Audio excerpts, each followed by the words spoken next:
अवांजी समातुन ताईं radio voice of Sindh London.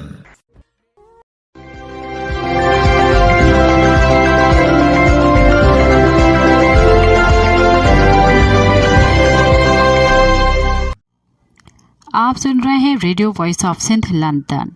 खबरों, तजज़ियों और तबसरों पर मुश्तमिल प्रोग्राम आज का अहवाल के साथ में आपकी खिदमत में हाजिर आपकी मेज़बान शान से। प्रोग्राम के आगाज़ में आपके लिए दुआ कि आप जहां भी रहें खुश व खुर्रम रहें। 13 जनवरी 2025 पीर के दिन ये program radio voice of Sindh London के स्टूडियो से आपकी खिदमत में बराह रास्त नशर किया जा रहा है। सबसे पहले हालात हाजरा पर एक नज़र डालते हैं। दरिया बचाओ तहरीक की तरफ से दरिया सिंध से कैनाल निकालने और ग्रीन पाकिस्तान के नाम पर हज़ारों एकड़ ज़मीन देने के खिलाफ बेदारी मार्च किया गया। हैदराबाद से शुरू होने वाला मार्च उमरकोट में इख्तिताम पजीर हुआ।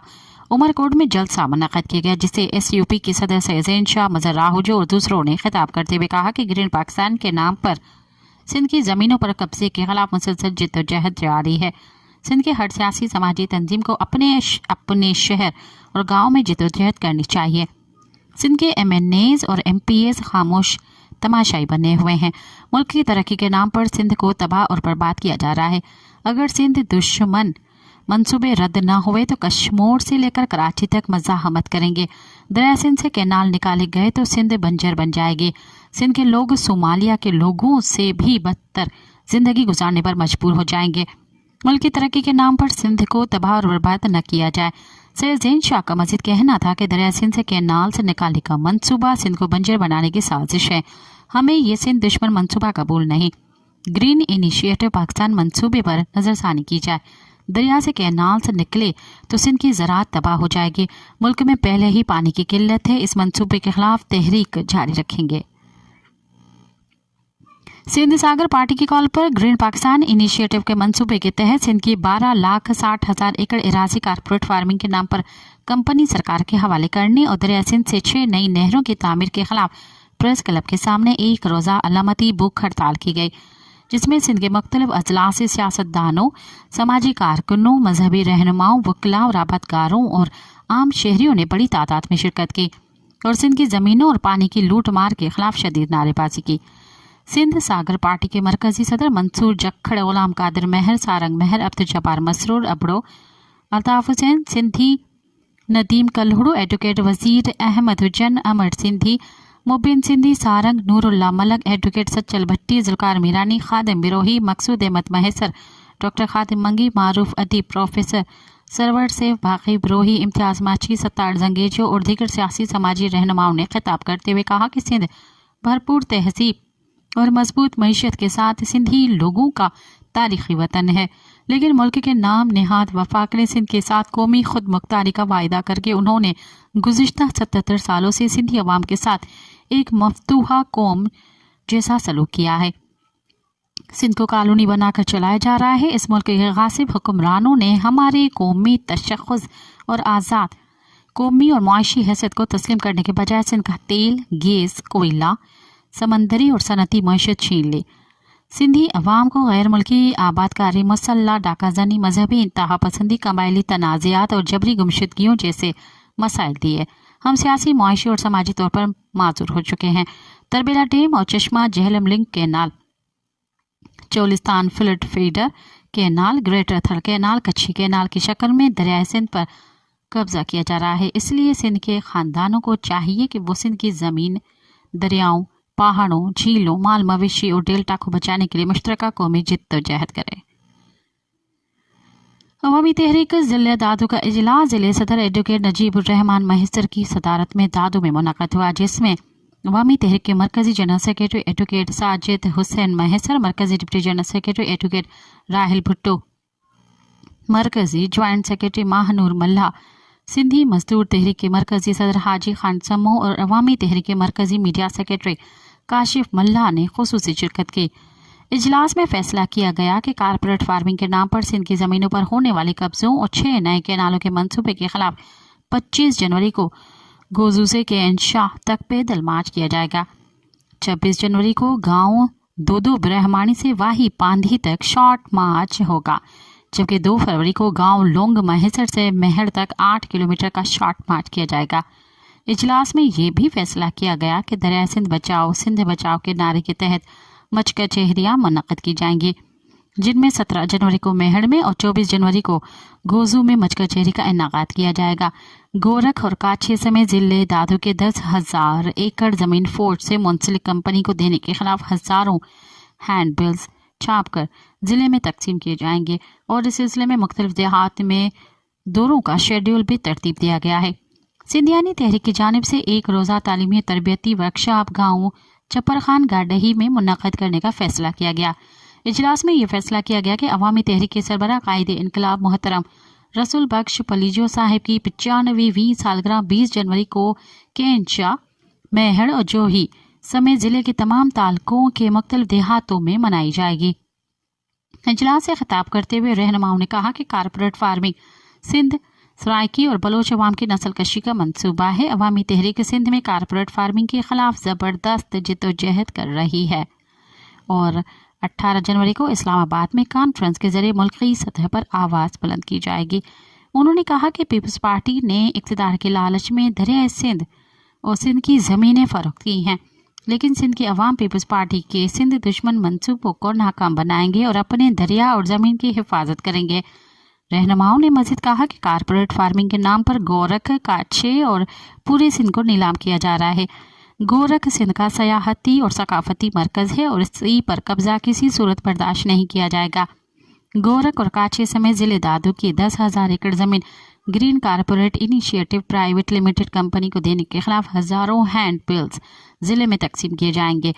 रहनुमाओं ने मुतालबा किया कि सिंध की ज़मीनें इस कंपनी को देने के बजाय मकामी किसानों और मजदूरों को दी जाए।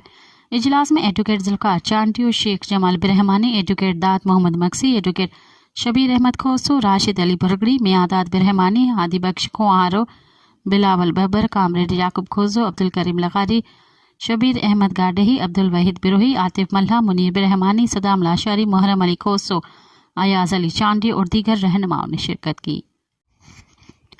इंसानी हक़ों के कारकुनों की कायम करदा फैक्ट फंडिंग मिशन सिंध में 2022 के सैलाब मुतासरीन के बहाली और तामीराती कामों में संगीन खामियों का इंकशाफ किया है।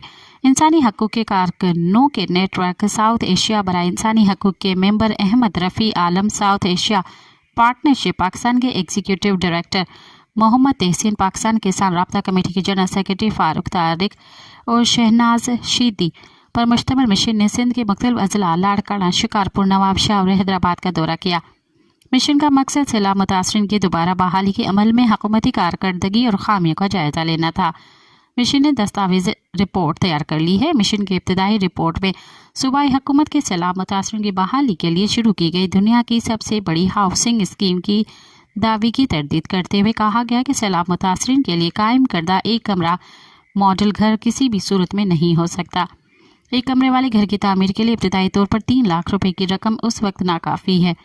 मौजूदा बेरोजगारी लोगों की आमदनी को नज़र में रखते हुए देखा जाए तो ये रकम मुनासिब नहीं है। सैलाब मुतासरीन को अभी तक बुनियादी सहूलियात भी मैसर नहीं। एक कमरे वाला घर मौसमियाती तब्दीलियों के आफात से मुकाबला करने के काबिल नहीं है।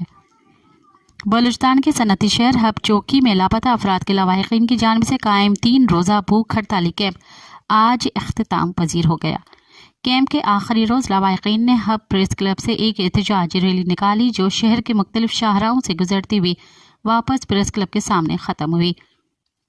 ये भूख हड़ताली कैंप जबरी गुमशुदगी तौर पर लापता 2 भाइयों जुनैद हमीद और यासिर हमीद के लवाहिकीन की जानिब से लगाई गई थी, जो गुज़िश्ता साल अक्टूबर में हब चौकी और कल्लात से पाकिस्तानी फोर्सेस के हाथों जबरी तौर पर लापता किए गए थे। कैंप में दीगर लापता अफराद के ख़ानदानों के अलावा बलोच यकजहती कमेटी के अरकान, सियासी कारकुनान और शहरियों ने भी शिरकत की। कैंप में शरीक दीगर लापता अफराद के लवाहिकीन में बलोच कारकुन राशिद हुसैन की वालदा, BSO आज़ाद के तालिब इल्म रहनुमा शबीर बलोच की बहन सीमा बलोच लापता, चाकर खान बुगटी और नौरोज़ इस्लाम के खाना और नसीर जान के वालदा समेत पंजगोर के रिहायशी ज़हीर बलोच के ख़ानदान के अफराद शामिल थे। रैली में शरीक लापता यासिर और जुनैद हमीद की बहन यास्मीन ने खिताब करते हुए कहा कि मेरे भाई 3 माह से रियासती इदारों के गैर कानूनी हिरासत में हैं और हमें अब तक नहीं बताया गया कि उन पर क्या इल्ज़ाम है या उन्होंने कौन सा जुर्म किया है। यास्मीन हमीद का कहना था कि मेरे भाई मेहनत कश है, उनका किसी सियासी या गैर कानूनी सरगर्मी से कोई ताल्लुक नहीं, उन्हें जबरी तौर पर लापता करना आइन और कानून की खुली खिलाफ वर्जी है।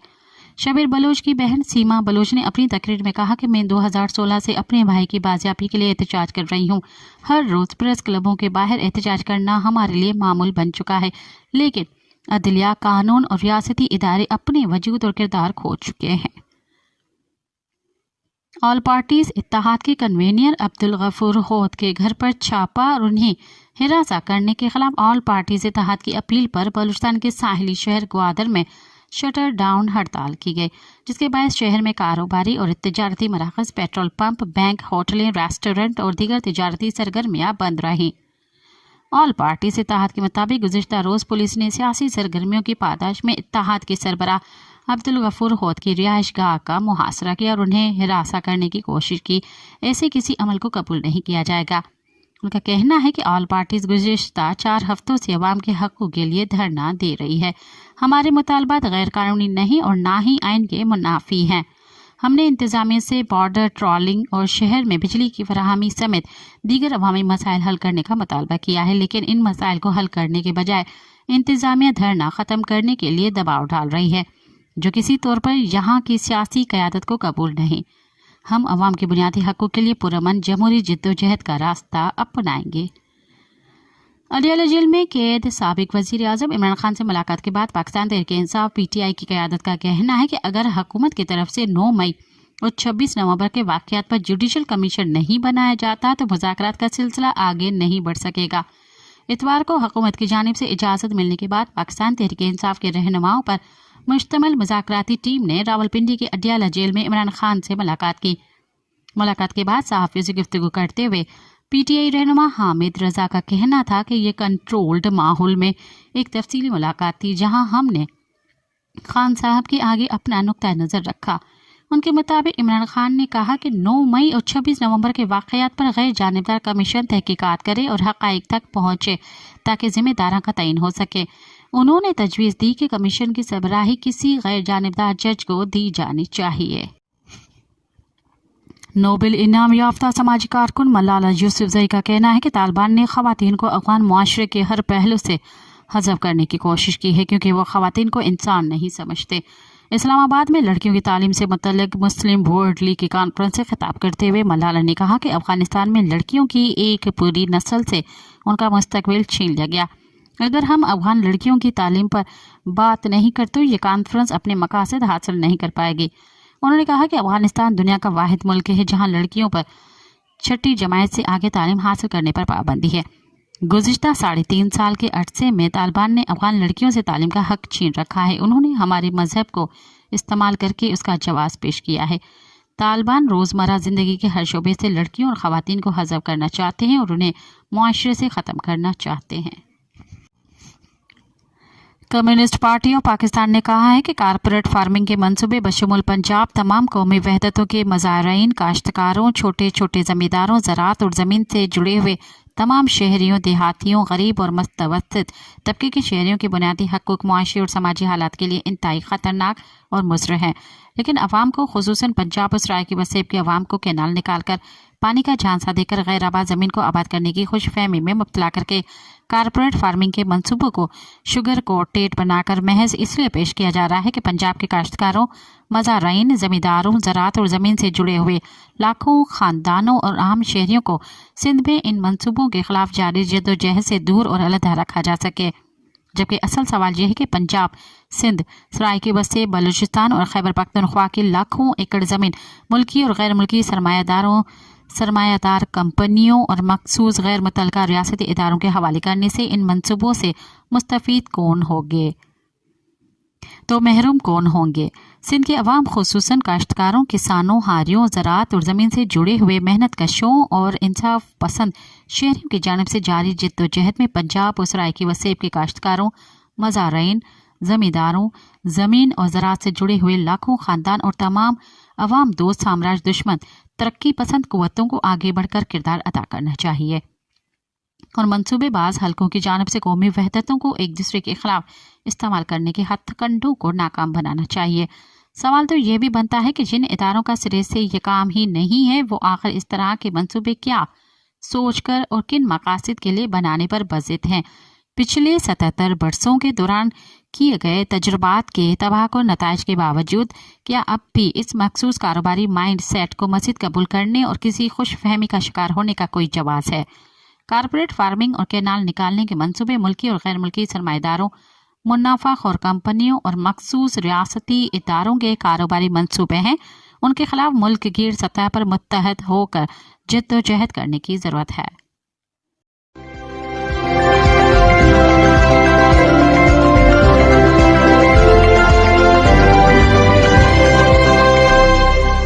اب پروگرام میں شامل کرتے ہیں تجزیے اور تبصرے۔ 70 سال سے ایک سوال، اب کرنا کیا ہے کہ عنوان سے ندیم اختر نے لکھا۔ قیام پاکستان کے فوراً بعد لوگ ایک دوسرے سے سوال کرنے لگے کہ ہم نے پاکستان تو بنا لیا لیکن اب کرنا کیا ہے؟ اس ایک سوال نے درجنوں نئے سوال پیدا کر دیے۔ یہ بحث شروع ہو گئی کہ نو تخلیق پاکستان جس نئے سفر کا آغاز کرے گا اس کی سمت کیا ہوگی؟ سیاسی نظام جمہوری ہوگا یا آمرانہ؟ طرز حکومت صدارتی ہوگی یا پارلیمانی؟ ریاست سیکولر ہوگی یا مذہبی؟ اس کی حیثیت وحدانی ہوگی یا وفاقی؟ ترقی اور استحکام کے لیے کس طرح کا معاشی نظام اپنایا جائے گا؟ دوستی کس ملک سے ہوگی اور کس سے نہیں؟ تجارت کس سے کریں گے کس سے نہیں؟ تاریخی، تہذیبی اور ثقافتی اعتبار سے ہم خود کو جنوبی ایشیا کا حصہ تصور کریں گے یا ہماری شناخت کا حوالہ مغربی ایشیا ہوگا؟ عالمی سیاست میں غیر جانبدار رہیں گے یا کسی بلاک کا حصہ بنیں گے؟ کسی کا کہنا تھا کہ خرابی کی جڑ مغرب کی تقلید ہے جسے ناکامی کے سوا کچھ نہیں ملے گا۔ دوسرا نقطہ نظر تھا کہ عصر حاضر کے تقاضوں سے ہم آہنگ کرنا ہماری ضرورت ہے۔ جدید دور کے افکار کو مغربی قرار دے کر مسترد کرنا تباہ کن ہوگا اور ترقی کی دوڑ میں ہم بہت پیچھے رہ جائیں گے۔ 1947 سے جاری اس بحث نے 1970 تک ملک کے مشرقی اور مغربی بازو کے درمیان شدید محاذ آرائی اور سیاسی خلیج پیدا کر دی جو بالآخر پاکستان کے 2 لخت ہونے پر منتج ہوئی۔ اتنے بھیانک تجربے سے بھی کوئی سبق نہیں سیکھا گیا۔ آج 2025 میں بھی ہماری گلیوں، کوچوں، چوباروں، اہل دانش کے محفلوں، اشرافیہ کے پرشکوہ محلوں اور اقتدار کے اعلیٰ ایوانوں میں یہ بحث بدستور جاری ہے۔ ہمیں اس امر پر ضرور غور کرنا چاہیے کہ پون صدی گزرنے کے بعد بھی ہم اپنے مستقبل کے لیے کسی راہ کا تعین کیوں نہیں کر سکے۔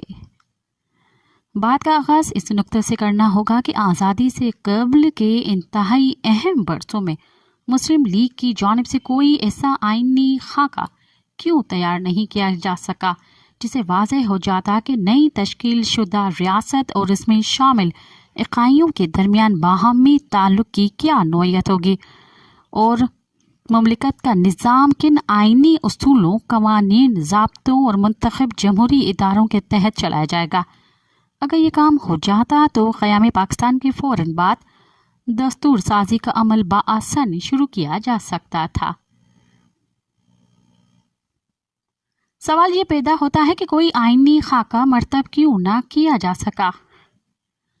اس حوالے سے کئی وجوہات سامنے آتی ہیں۔ پہلی وجہ یہ تھی کہ 1947 سے کئی سال پہلے تک یہ بات حتمی نہیں تھی کہ ہندوستان کو تقسیم کر کے مسلمانوں کے لیے ایک الگ ملک تخلیق کر دیا جائے گا، اور اس متنازع مسئلے پر برطانیہ اور نیشنل کانگریس اتفاق کر لیں گے۔ اس وقت یہ بھی معلوم نہیں تھا کہ اگر پاکستان بن جاتا ہے تو کیا تمام مسلم اکثریتی صوبے مکمل طور پر اس کا حصہ ہوں گے یا انہیں بھی فرقہ وارانہ بنیادوں پر تقسیم کر دیا جائے گا۔ किसी इब्तिदाई आईनी खाके की तैयारी में एक बड़ी रुकावट कायद आज़म और मुस्लिम लीग की ये अव्वलीन तरजीह भी थी कि पाकिस्तान की तख्लीक के लिए हिंदुस्तान के मुख्तलिफ हिस्सों में आबाद और मतनुआ नस्ली, लसानी, सकाफती, तहजीबी और मसलकी शनाख्त रखने वाले मुसलमानों को पहले एक कौम के नारे पर मुत्तहद किया जाए। किसी आईनी मिसाक का मामला उठाना उनके दरमियान तनाज़ा पैदा कर सकता था, लिहाजा ऐसा करने से गुरेज किया गया। ये वो अमामिल थे जिनके बायस इम्कानी तौर पर वजूद में आने वाले पाकिस्तान के लिए कोई जामिया आईनी खाका तश्कील देना मुमकिन न हो सका। पाकिस्तान के बरअक्स हिंदुस्तान को इस नौयत के मसाइल का सामना नहीं था। इंडियन नेशनल कांग्रेस की क़यादत को यकीन था कि दूसरी जंग अजीम के गैर मामूली माली दबाव के बायस बरतानिया बहुत जल्द हिंदुस्तान को तकसीम किए या किए बगैर आज़ाद करने पर मजबूर हो जाएगा। लिहाजा कांग्रेस ने 1947 से कबल ही आइन की तैयारी का काम शुरू कर दिया था। दिलत रहनुमा डॉक्टर अम्बेडकर की सरबराही में कायम ड्राफ्ट कमेटी ने 1940 में अपना काम शुरू किया और नवंबर 1949 में दुनिया का तवील तरीन तहरीरी आइन मुकम्मल कर लिया, जिसे 26 जनवरी 1950 को नाफिज कर दिया गया। इसी तरह हिंदुस्तान पायदार जमहूरियत की राह पर गामजन हो गया।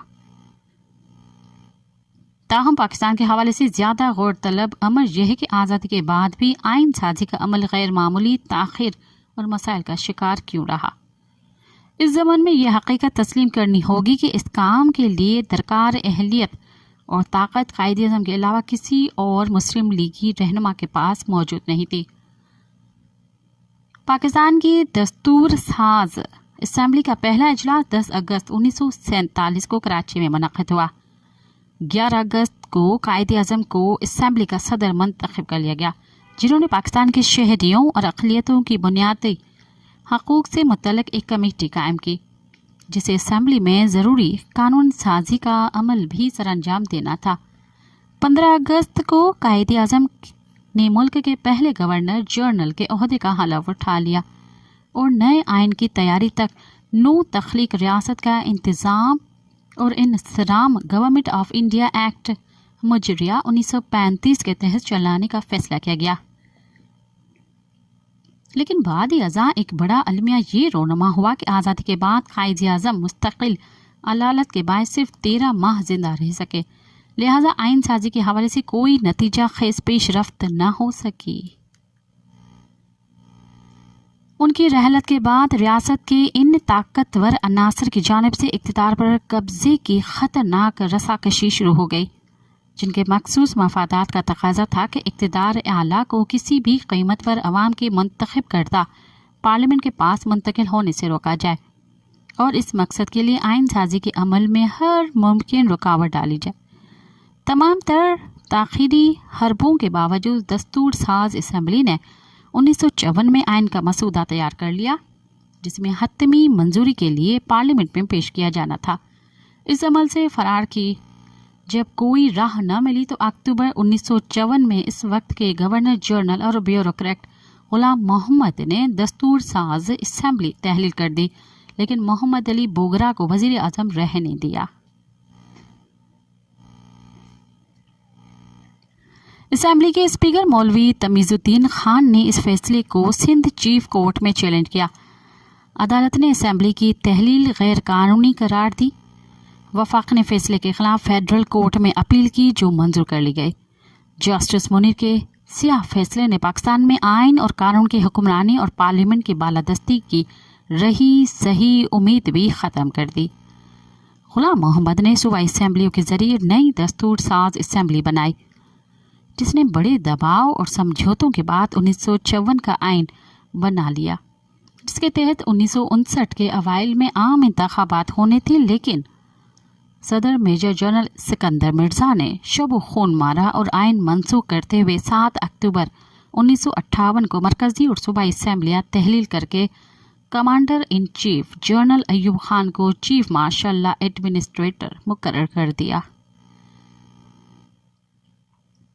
1948 से 1958 तक बड़ी मुश्किल से 2 आइन बने और तहलील कर दिए गए।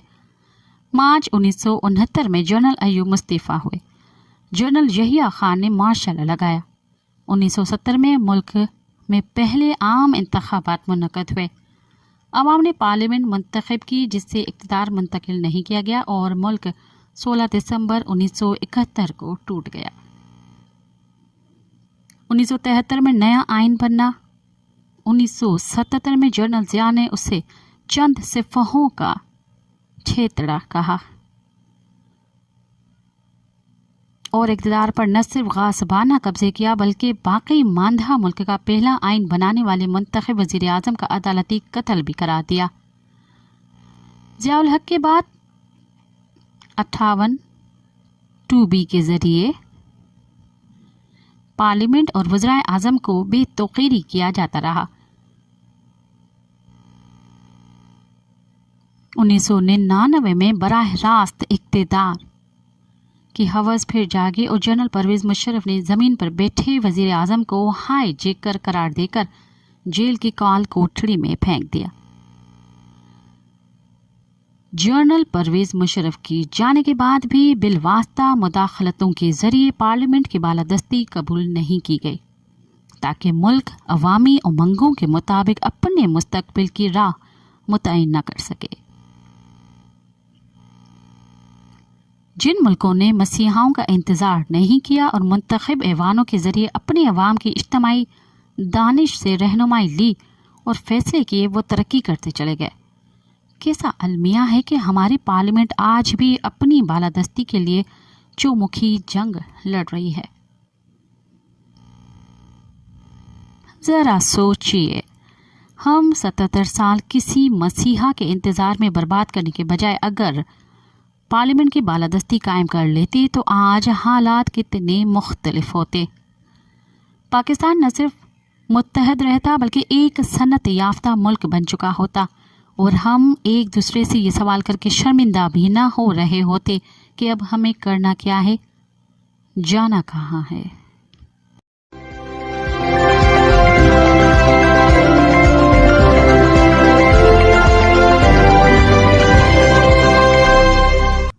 जिस मुआशरे में लालच उरूज पर हो उसमें कभी लालच जान ले लेती है तो कभी लालच जिंदगी बख्शती है। कुछ ऐसा ही है कि बेनज़ीर इनकम सपोर्ट प्रोग्राम के बायस कारोबारी के वाक़यात में कमी रिकॉर्ड की गई है। इस हवाले से हजूर बख्श मंगी लिखते हैं, सिंध के देही इलाकों में गैरत के नाम पर होने वाले कत्ल की रस्म कारोबारी बरसों से एक संगीन मसला रही है। खासतौर पर जिला कश्मीर जैसे पसमानदा इलाकों में ये वाक़यात बहुत आम थे। कारोबारी में आम तौर पर ख़वातीन को गैरत के नाम पर कत्ल किया जाता था और ये रुझान एक शदीद मुआशरती बीमारी की शक्ल इख्तियार कर चुका था। लेकिन गुज़िश्ता एक तिहाई में इस मसले में हैरत अंगेज कमी देखी गई है, जिसमें एक अहम किरदार Benazir income support program BISP ने अदा किया है।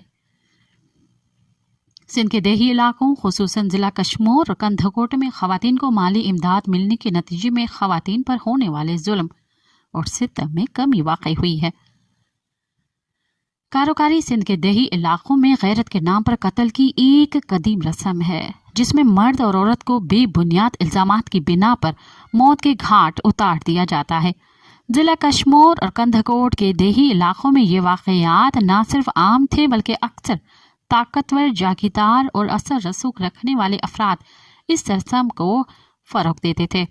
और एक रिपोर्ट के मुताबिक 2005 से 2010 तक ज़िला कश्मीर में 150 से ज़ायद ख़वातीन को कारोबारी के इल्ज़ाम में कत्ल किया गया। इन ख़वातीन में से अक्सर का ताल्लुक़ गरीब घरानों से था। उनके पास अपने दिफा के लिए वसाइल नहीं थे। लेकिन बेनज़ीर इनकम सपोर्ट प्रोग्राम के आगाज़ के बाद से इस रुझान में कमी देखने में आई है। बेनज़ीर इनकम सपोर्ट प्रोग्राम का आगाज़ 2008 में हुआ, जिसका मकसद गरीब और पसमानदा ख़ानदानों खुसूसन ख़वातीन को माली इमदाद फराहम करना था। इस प्रोग्राम के तहत हर 3 माह बाद मुस्तहिक़ ख़वातीन को एक मुकर्रर रकम दी जाती है ताकि वो अपने घरेलू अखराजात पूरे कर सकें। ضلع کشمور اور کندھکوٹ میں اس پروگرام کے تحت 80,000 سے زائد خواتین کو امداد فراہم کی گئی، جن میں سے اکثر خواتین کا تعلق انتہائی غریب گھرانوں سے تھا۔ صالحہ بی بی جو کندھکوٹ کی رہائشی ہیں اور BISP سے مستفید ہیں، اپنے تجربات بیان کرتے ہوئے کہتی ہیں کہ پہلے ہمارے پاس کوئی ذریعہ معاش نہیں تھا، ہم مکمل طور پر مردوں کے محتاج تھے، لیکن جب سے ہمیں بے نظیر انکم سپورٹ پروگرام کے تحت پیسے ملنا شروع ہوئے ہیں، میں نے سلائی کا کام شروع کیا ہے اور اب میں اپنے بچوں کی کفالت خود کر سکتی ہوں۔ میرے شوہر کا رویہ بھی میرے ساتھ بہتر ہو گیا ہے کیونکہ اب میں بھی گھر میں مالی حصہ ڈالتی ہوں۔ شہناز خاتون جو کاروکاری کا شکار ہونے سے بال بچی، ان کا کہنا ہے کہ کاروکاری کے الزامات مجھ پر بھی لگائے گئے تھے، لیکن جب سے میں بے نظیر انکم سپورٹ پروگرام کے مستفید ہوئی ہوں، میرے خاندان میں میری اہمیت بڑھ گئی ہے اور مجھے وہ عزت دی جا رہی ہے جو پہلے کبھی نہیں ملی۔ سماجی کارکن آمنہ شاہ جو خواتین کے حقوق کے لیے کام کرتی ہیں، کہتی ہیں کہ کاروکاری جیسی ظالمانہ رسموں کا براہ راست تعلق غربت اور جہالت سے ہے۔ جب خواتین کو مالی خود مختاری ملتی ہے تو وہ نہ صرف اپنے حقوق کے لیے کھڑی ہو سکتی ہیں بلکہ انہیں خاندان میں عزت بھی ملتی ہے۔ بے نظیر انکم سپورٹ پروگرام نے ضلع کشمور اور دیگر علاقوں میں خواتین کی معاشی حالت کو بہتر بنا کر انہیں کاروکاری جیسے جرائم سے محفوظ رکھنے میں اہم کردار ادا کیا ہے۔ پروفیسر خالدہ پروین جو سماجی علوم کی ماہر ہیں، ان کا کہنا ہے کہ مالی خود مختاری نے خواتین کو یہ موقع فراہم کیا ہے کہ وہ اپنے فیصلے خود کر سکیں۔ پہلے انہیں ہر فیصلے کے لیے مردوں پر انحصار کرنا پڑتا تھا، لیکن اب وہ اپنے مالیاتی امور کو خود سنبھال رہی ہیں اور یہی وجہ ہے کہ کاروکاری کے واقعات میں نمایاں کمی آئی ہے۔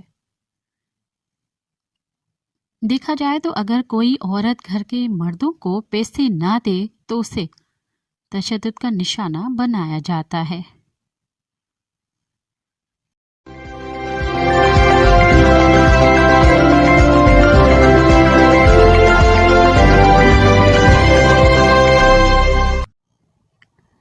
سائنسدان دنیا کی قدیم ترین برف تک پہنچ گئے، ڈرلنگ میں 4 سال لگے۔ اس حوالے سے پیش کرتے ہیں رپورٹ۔ سائنسدانوں کی ایک بین الاقوامی ٹیم نے جمعرات کو بتایا کہ انہوں نے کرۂ ارض پر برف کی قدیم ترین تہہ تک پہنچنے کے لیے برفانی خطے انٹارکٹیکا میں تقریباً 2 میل کی گہرائی تک ڈرلنگ مکمل کر لی ہے۔ برف کی تہہ در تہہ پرتوں میں ڈرلنگ کرتے ہوئے برف کی قدیم ترین تہہ تک پہنچنے کے لیے ماہرین کو 2.8 کلومیٹر تک نیچے جانا پڑا، جس پر 4 سال کا عرصہ لگا۔ قدیم برف کے تجربے سے معلوم ہوا ہے کہ وہ کم از کم 12 لاکھ سال پرانی ہے۔ سائنسدانوں کا کہنا ہے کہ قدیم ترین برف کے تجربے سے یہ جاننے میں مدد ملے گی کہ اس دور میں زمین کا ماحول اور آب و ہوا کیسی تھی۔ ان معلومات سے ماہرین بہتر طور پر یہ اندازہ لگا سکیں گے کہ زمین کے ماحولیاتی نظام میں کاربن گیس کب شامل ہونا شروع ہوئی اور موسموں میں کس طرح تبدیلیاں آئیں۔ قدیم برف کا تجزیہ سائنسدانوں کو کرۂ ارض کے برفانی اطوار کے متعلق بھی جاننے میں مدد فراہم کرے گا۔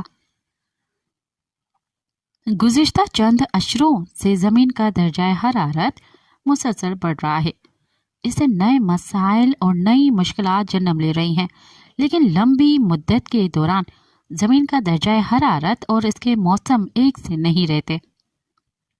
آج سے لگ بھگ 12,000 سال قبل زمین پر ایک طویل برفانی دور کا اختتام ہوا تھا اور درجہ حرارت بڑھنے سے موسم تبدیل ہونا شروع ہوئے تھے۔ سائنسدانوں کا اندازہ ہے کہ زمین اپنی پیدائش کے بعد سے کم از کم 5 برفانی ادوار سے گزر چکی ہے اور ہر برفانی عہد لگ بھگ 1 لاکھ سال تک جاری رہا تھا۔ زمین سورج کے گرد ایک خاص زاویے پر گردش کرتی ہے، جس کے نتیجے میں وسطی علاقوں کی نسبت قطبین پر نسبتاً کم حرارت پہنچتی ہے، جس سے وہاں پانی جم کر برف بن جاتا ہے۔ ہزاروں برسوں کے دوران زمین کی گردش کا زاویہ تبدیل ہو جاتا ہے، جس سے زمین پر پہنچنے والی حرارت مزید کم ہو جاتی ہے اور قطبین کے برفانی علاقے پھیلنے لگتے ہیں۔ برف چونکہ سورج کی حرارت کو پلٹ دیتی ہے، اس لیے برف کی سطح بڑھنے سے زمین مزید ٹھنڈی ہونے لگتی ہے اور برفانی دور شروع ہو جاتا ہے۔ برفانی دور کے خاتمے کا تعلق بھی سورج کی گرد زمین کی گردش کے زاویے سے ہے۔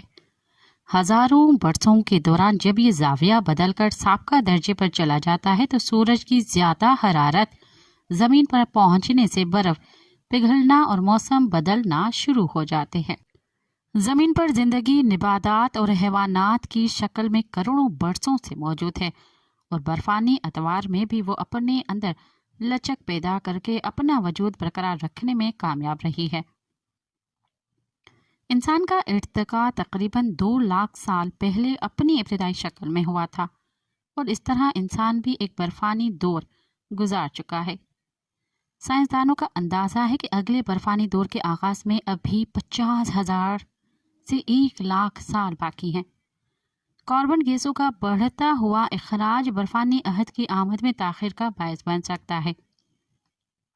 انٹارکٹک سے نکالی جانے والی 12 لاکھ سال پرانی برف کی پرت سائنسدانوں کو یہ جاننے میں مدد دے رہی ہے کہ برفانی دور کے چکر کس طرح تبدیل ہوئے اور کس طرح کاربن گیسوں کے اخراج نے زمین پر آب و ہوا کو تبدیل کیا۔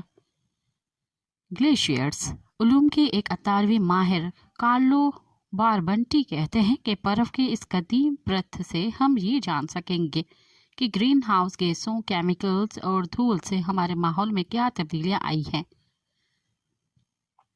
باربنٹی کا تعلق اٹلی کے نیشنل ریسرچ کونسل کے قطبی سائنس کے انسٹی ٹیوٹ سے ہے۔ ماضی میں ان کی ٹیم برفانی تہوں کی کھدائی کر کے 8 لاکھ پرانی برف کے نمونے حاصل کر چکی ہے۔ اس بار ان کی ٹیم نے تقریباً 2.8 کلومیٹر کی گہرائی تک ڈرلنگ کی تھی۔ آرکٹک میں ڈرلنگ کرنے والی اس ٹیم میں 16 سائنسدان اور ماہرین شامل تھے۔ انہوں نے 4 سال تک گرمیوں کے موسم میں لگ بھگ -35 ڈگری فارنہائٹ کے درجہ حرارت میں اپنا مشن مکمل کرنے کے لیے کام کیا۔ اس ٹیم میں شامل ایک سائنسدان فیڈریکو سکوٹو نے بتایا کہ چٹان کے تہہ تک پہنچنا ہمارے لیے ایک عظیم لمحہ تھا۔ ان کا مزید کہنا تھا کہ جب گہرائی سے نکالے جانے والے برف کے ٹکڑوں کا سائنسی تجزیہ کیا گیا تو پتہ چلا کہ وہ 12 لاکھ سال پرانے ہیں۔ باربنٹی اور اسکوڈو دونوں نے بتایا کہ ہم نے قدیم برف کے تجربے میں یہ جاننے کی کوشش کی کہ اس وقت فضا میں کاربن ڈائی آکسائڈ اور میتھین گیسوں کی سطح کیا تھی۔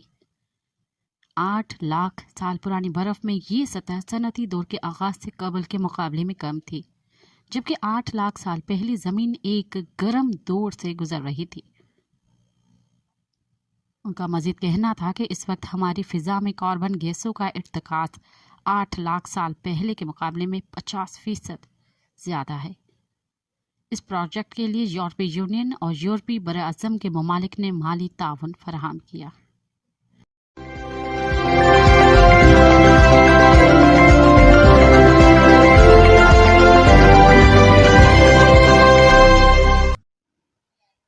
اب تک کے لیے اتنا ہی، مجھے دیں اجازت۔ یاد رکھیں، موت آنے تک جاری رہنے والی جدوجہد کی کوئی حد نہیں ہے۔ دنیا کے کسی بھی گوشے میں جو کچھ بھی ہو رہا ہے، ہم اس سے لا تعلق نہیں رہ سکتے۔